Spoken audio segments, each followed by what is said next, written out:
et soyez les bienvenus dans Terrain Vague, le magazine hebdomadaire consacré à l'architecture et l'urbanisme francilien.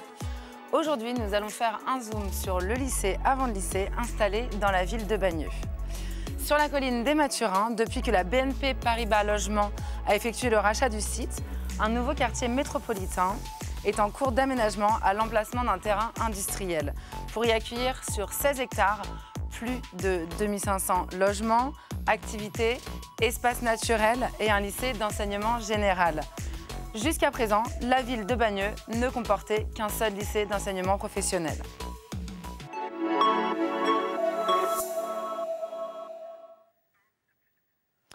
Le lycée avant le lycée, c'est un lieu et une équipe associative qui ont pour vocation de travailler toutes les problématiques qui y sont liées. Co-construction, environnement, matériaux, urbanisme, enseignement. L'association La Preuve par 7, créée par l'architecte Patrick Bouchin, a alors été mandatée par la ville de Bagneux sur le chantier pour effectuer une permanence en partenariat avec la ville et l'association Le Plus Petit Cirque du Monde. Le but de cette dernière est d'informer les habitants et de les habituer à ce qu'il y ait de la vie et des activités, de leur proposer de futures activités aux futurs lycéens. Nous sommes partis à la rencontre de Jacques Garnier, Martine Marchand ainsi qu'Alexandre Bangou, directeur adjoint de la BNP, qui vont tout de suite nous présenter les enjeux de la création de ce nouveau lycée.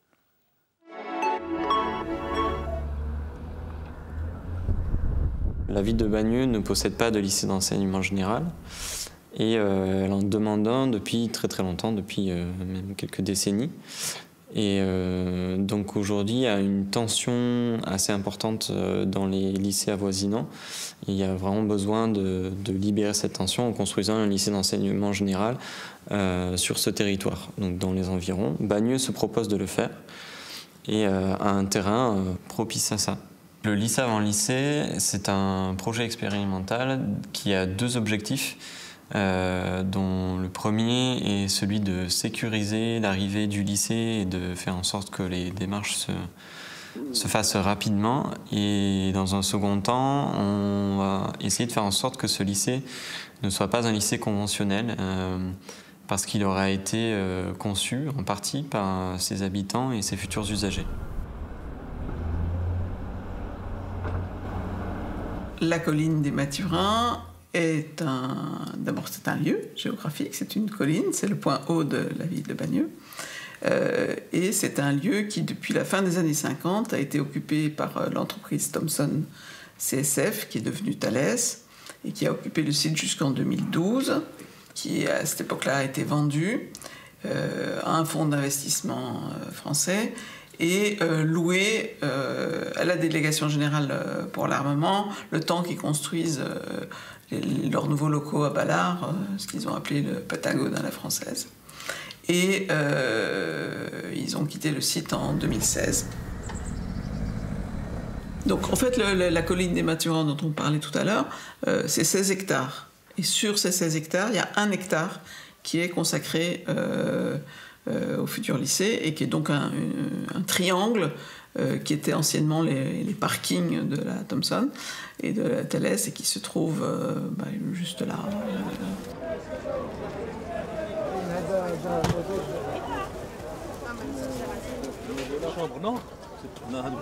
Est-ce que vous êtes favorable à cette construction ? Entièrement, oui. Mais pourquoi ? Je vous dis déjà la raison principale, c'est que pour les futures générations et un lycée, n'est-ce pas, à Bagneux, et qu'ils ne puissent pas, ne serait-ce que pour le transport et tout le reste, je pense que c'est un plus pour la ville de Bagneux, il me semble, oui. Elle va être nécessaire vu le nombre d'habitants qui vont arriver avec les 2 métros qui sont programmés. Est-ce que vous êtes favorable à la construction du futur lycée général qui se situera sur la colline des Mathurins à Bagneux ? Naturellement. Pour vous dire, effectivement, la nécessité d'un lycée, pour moi, elle se pose depuis 50 ans que j'habite Bagneux. Et d'ailleurs, la ville, à une époque, avait prévu un terrain qui maintenant est occupé en partie par le collège Romain Rolland. Mais à l'époque, le futur lycée devait être effectivement collé à ce collège. Cet emplacement, on ne pouvait pas le dédier seulement qu'à une zone résidentielle. Moi, je pense qu'il faut de toute façon mobiliser un peu tous les habitants, justement leur montrer qu'il y a beaucoup de choses qui se passent dans leur quartier, dans leur coin. Et plus ils pourront y prendre part, et mieux ça sera. Et plus ils seront complètement intégrés dans ce quartier. Une richesse culturelle, déjà. Et puis aussi le fait que habiter Bagneux, ça veut dire aussi pouvoir avoir un enseignement jusqu'au baccalauréat, peut-être même plus loin, sans aller dans les communes voisines. BLP s'est engagé depuis le départ à réserver ce terrain pour le lycée. Et nous accompagnons d'une part la ville, mais aussi la région pour pouvoir réaliser ce lycée. Et le lycée avant le lycée, toute la dynamique pédagogique qui est en amont répond, et nous accompagnons aussi dans toute cette phase en amont, la ville et vous, enfin en tout cas la structure du lycée avant le lycée, pour pouvoir faire en sorte que ce lycée puisse exister, et en tout cas il est clairement identifié sur le site des Mathurins. Prends-les, tu les poses où tu veux les mettre. La proximité avec les habitants, elle est nécessaire à notre sens parce que dans les constructions conventionnelles, on fait appel à des experts pour construire les choses, pour construire les projets ou les bâtiments. On fait appel à des experts, en l'occurrence des architectes pour des bâtiments. Et nous, on est convaincus que les usagers, qu'ils soient anciens usagers ou usagers présents ou usagers futurs, sont des experts du bâtiment qu'on va construire, puisque c'est eux qui le vivent et qui l'expérimentent. Donc ils ont un retour critique à nous faire sur ces bâtiments, sur ces espaces, qui nous permet d'améliorer en fait les espaces qu'on propose ensuite.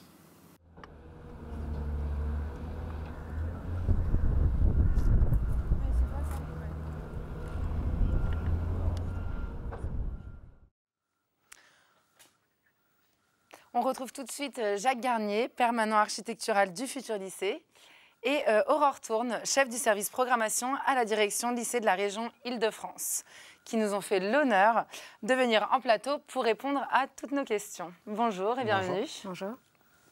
Alors, à quel moment décide-t-on en fait de construire un lycée? J'ai envie de comprendre voilà, comment ça se passe dès la genèse, qui décide et qui travaille justement à un nouveau lycée? Peut-être que je peux laisser la parole à Aurore sur le déroulé. Alors en fait, avant de parler de lycée neuf, il faut plutôt parler de place nouvelle, puisque en fait, on va décider d'un lycée neuf, on va décider d'une extension, de transformation d'un lycée quand on étudie tout ce qui est lié à la pression démographique sur des bassins, et ça va générer en fait pour nous un manque. Et donc à ce moment-là, on s'interroge sur qu'est-ce qu'on doit faire pour permettre à tous nos lycéens d'avoir une place dans un établissement scolaire. Et donc là, on a différentes politiques qui se mettent en place. La première, c'est de regarder la sectorisation, parce qu'on a des lycées qui sont très pleins et d'autres qui sont encore un peu vides. Si la sectorisation n'est pas suffisante, on va regarder pour mixer les publics et transformer des lycées professionnels qui sont parfois un peu moins pleins, on va dire, en créant des filières générales et technologiques. Et puis après, c'est une extension. Et en fait, quand aucune de ces solutions n'est possible, on passe à la réalisation d'un lycée neuf. C'est le cas sur Bagneux. D'accord. Et pourquoi autant de temps, du coup, pour avoir pris la décision de créer ce nouveau lycée à Bagneux, sachant qu'il ne comportait qu'un seul lycée professionnel jusqu'à présent? Alors, il faut savoir que la région Île-de-France, c'est quand même une région qui est très grosse. On a 473 lycées. Donc, on a des pressions démographiques, on a des bassins scolaires qui sont tous sous tension. Donc, en fait, il y a une réflexion liée à l'urgence de chaque bassin et une réflexion qui est forcément globale. Donc, ça génère toujours un peu de tension ou de crispation, mais on essaye d'être le plus rapide possible. D'accord, merci en tout cas. Et quels enjeux, justement, dans la construction d'un tout nouveau lycée comme ce dernier, donc en termes d'écologie, de démographie, de nouvelles formations, voilà, quels enjeux tout cela induit-il? On peut voir peut-être avec Jacques, du coup. Oui, je vais peut-être revenir un peu sur la première question, sur finalement qui s'occupe de ça. Donc effectivement, c'est les services de la région qui sont compétents et qui construisent les lycées en France. de la même manière que les collèges sont construits par les départements. Mais du coup, la structure pour laquelle je travaille, elle, considère que les lycéens, par exemple, sont des experts, vu qu'ils sont usagers, qu'ils vivent chaque jour l'espace bâti, ils sont en capacité de nous donner une certaine expertise. Et moi, je suis là, en fait, pour relever cette expertise-là. D'accord, de vous donner des idées et d'agrémenter ces idées. Voilà, c'est ça. Après, sur les enjeux donc, écologiques, etc., enfin, je pense qu'on les connaît tous, mais peut-être ce qui nous a vraiment bousculé ces derniers temps, c'est vraiment la crise sanitaire. Ouais. Et donc, on va peut-être plus se poser des questions sur des qualités qui ne sont pas forcément visuelles dans les espaces bâtis. Et donc là, en l'occurrence, l'aération. Est-ce qu'on peut être 30 élèves dans une classe sans masque pendant une pandémie, avec une ventilation naturelle qui, du coup, est écologique puisqu'elle n'utilise pas d'énergie? Forcément, ça amène plein de sujets sur la table. Ok. D'accord. Et comment la forme du bâtiment, en fait, elle peut prendre en compte la pédagogie, du coup? La forme du lycée, est-ce qu'elle est appelée à se modifier dans les années qui viennent, au global? Alors, on essaye d'avoir une programmation dite adaptable, c'est-à-dire qu'on va travailler en poteau-poutre, par exemple, pour pouvoir déplacer plus facilement des cloisons et justement pour pouvoir s'adapter à des évolutions dans les formations et dans les filières. Ce qui se faisait il y a 10 ans ne se fait plus aujourd'hui. Un labo informatique existe de façon beaucoup moindre parce que tous les élèves sont équipés d'ordinateurs. Donc oui, on essaye d'avoir un bâtiment qui soit adaptable, d'avoir un bâtiment qui puisse évoluer dans le temps, aussi bien pour tout ce qui est lié à la formation, mais aussi tous les locaux de vie annexes. Par exemple, on travaille beaucoup sur les circulations. On est en train de s'interroger beaucoup sur comment rendre ces circulations beaucoup plus agréables pour les élèves. Et c'est des lieux de rencontres informelles et que ce soit transformé réellement comme des lieux de rencontres.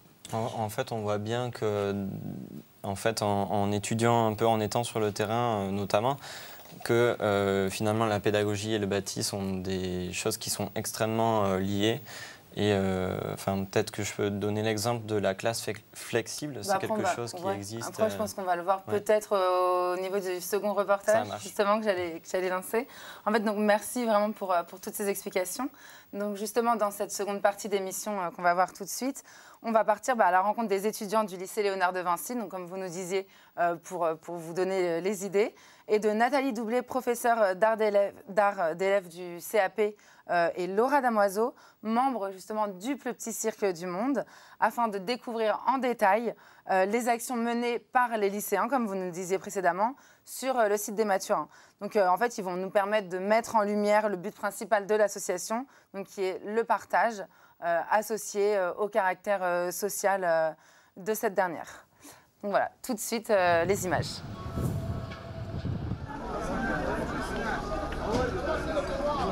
Et selon vous, à quoi pourrait ressembler le lycée du futur ?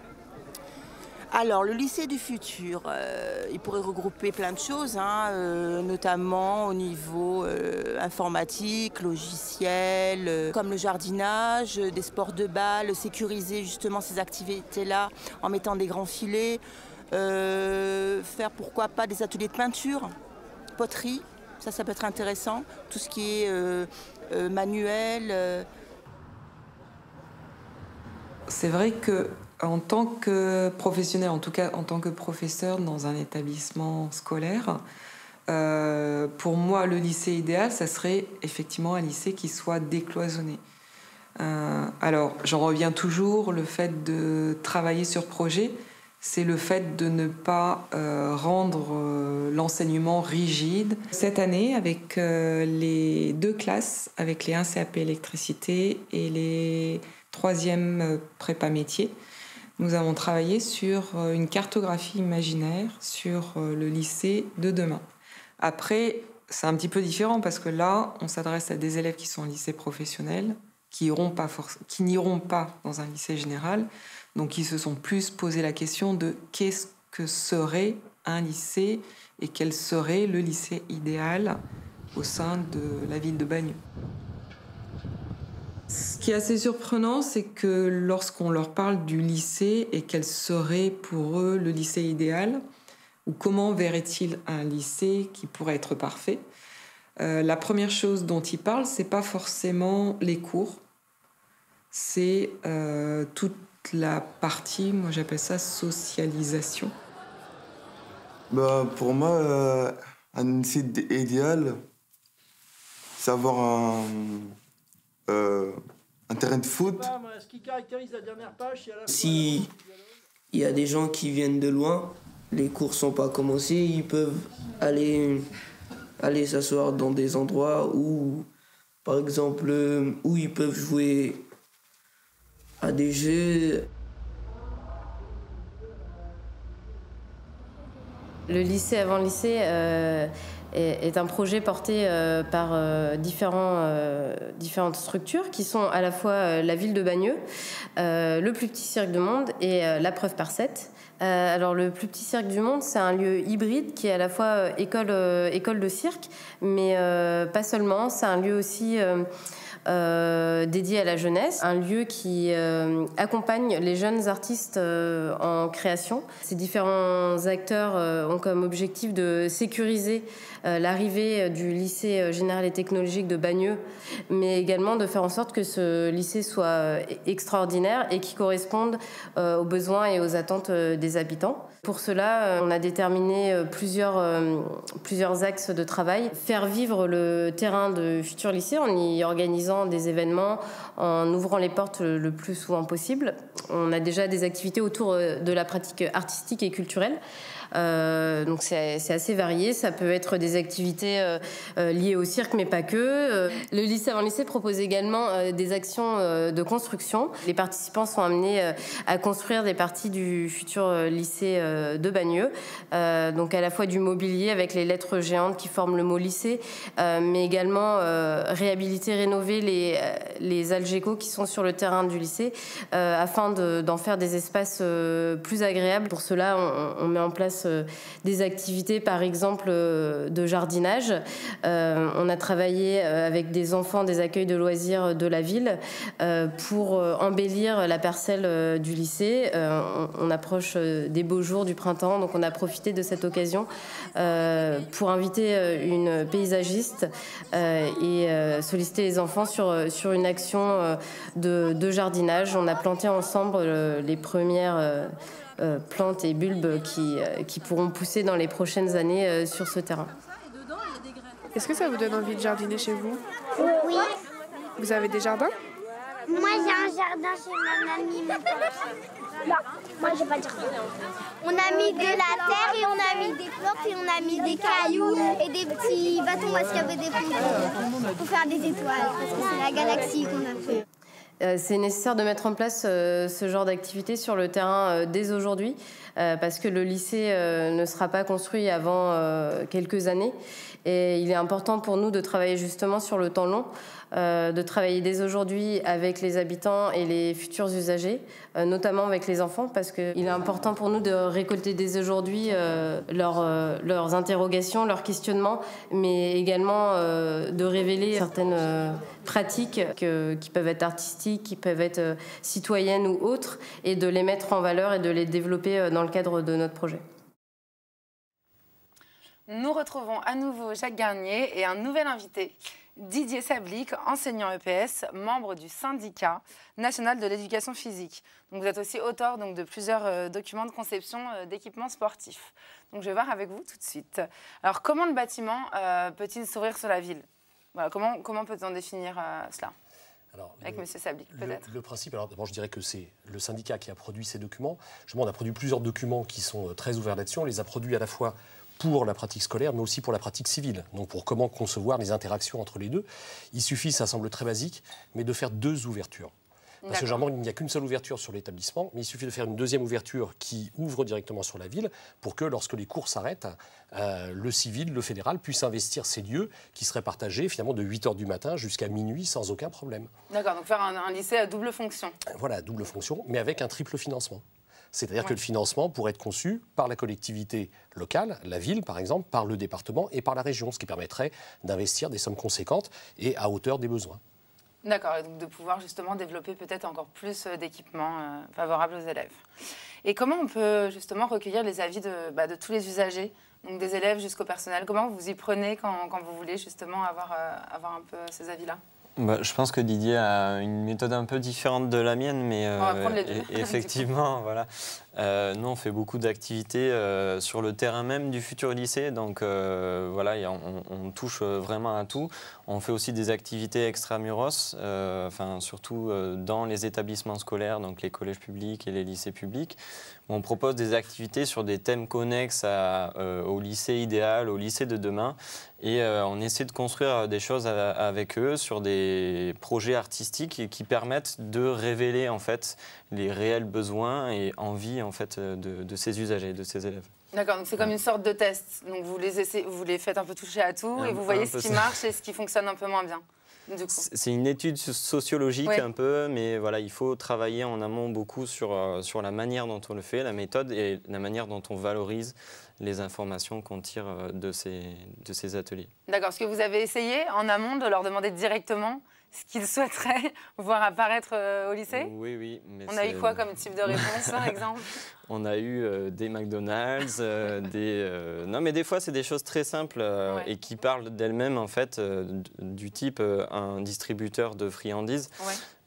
Pour moi, ça parle d'hospitalité, en fait. C'est que l'élève, en fait, se sente bien dans son établissement et qu'il puisse avoir ce dont il a besoin ou envie au moment où il en a envie, en fait. Oui, qu'il se sente chez lui, qu'il n'ait pas envie de rentrer tout de suite à la maison, justement, et qu'il puisse profiter des infrastructures disponibles au lycée directement.